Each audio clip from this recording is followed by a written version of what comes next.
Beirut से Tehran तक Israel खींचेगा येलो लाइन। पहले हमला, फिर नक्शे पर पीली लाइन खींचकर कब्जा।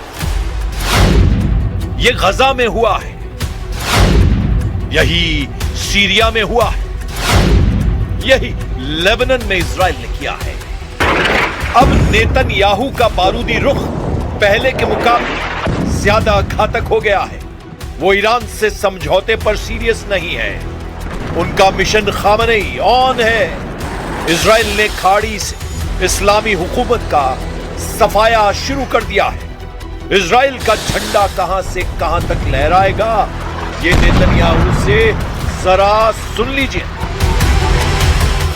דגלנו מוצג מעומק רצועת עזה ועד כתר החרמון, וטייסינו שולטים בשמי האזור כהוכחה ניצחת לעליונות שלנו על הציר האיראני. עוד לא סיימנו את המלאכה, אבל העולם כבר מכיר את הנחישות שלנו להגן על עצמנו, להגן לא רק על עצמנו, להגן על האנושות מפני הקנאות הברברית.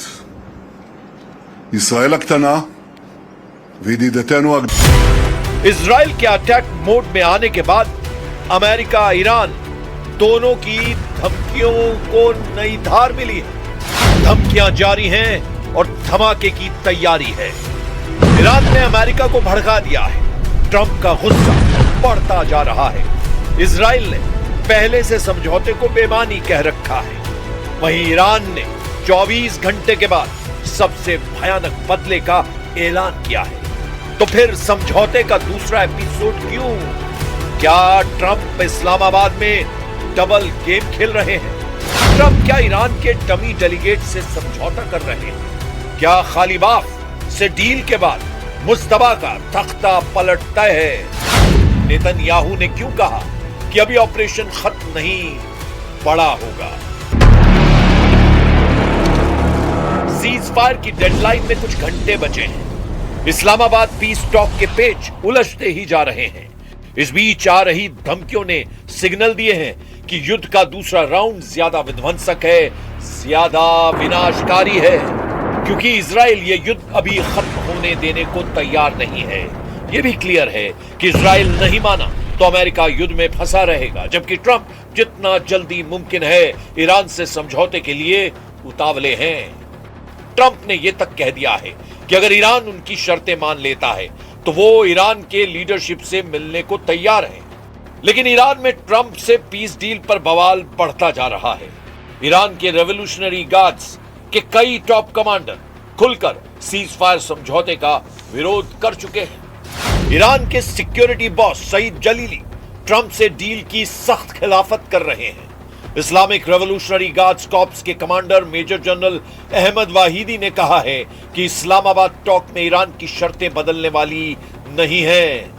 उनके अलावा तीसरे लीडर हैं आमिर हुसैन सवेती, जिन्होंने ट्रंप से डील में जोखिम की मात्रा को बहुत ज्यादा बताया है। वजह ट्रंप की एटमी शर्तें हैं, वजह ट्रंप की हॉर्मूज पर जिद है। ट्रंप ने ईरान के जहाज पर कब्जा कर रेवोल्यूशनरी कमांडरों को भड़का दिया है। अमेरिका ने ओमान की खाड़ी में ईरान के तौस्का जहाज को पकड़ रखा है। इससे भड़के ईरान ने ट्रंप की फोर्स को समुद्री डकैत कह दिया है, जबकि ईरान के जहाज को कब्जे में लेने के पीछे अमेरिका के अपने तर्क हैं। अमेरिका का कहना है कि ईरान के तौस्का जहाज पर अमेरिका ने प्रतिबंध लगाया हुआ है। अमेरिकी सेना के मुताबिक जहाज कथित तौर पर डुअल यूज सामान ले जा रहा था, यानी ऐसा सामान जो इंडस्ट्रियल के साथ साथ मिलिट्री इस्तेमाल में भी आ सकता है। वहीं ईरान के कमांडर ने दावा किया है कि वो अपने जहाज को दुश्मन से आजाद कराने के लिए तैयार है, लेकिन फिलहाल उन्हें जहाज पर मौजूद अपने नागरिकों की जान की परवाह है। जैसे ही उनकी सलामती की गारंटी मिलेगी, तौस्का जहाज से अमेरिका को मार भगाने की धमकी दी गई है।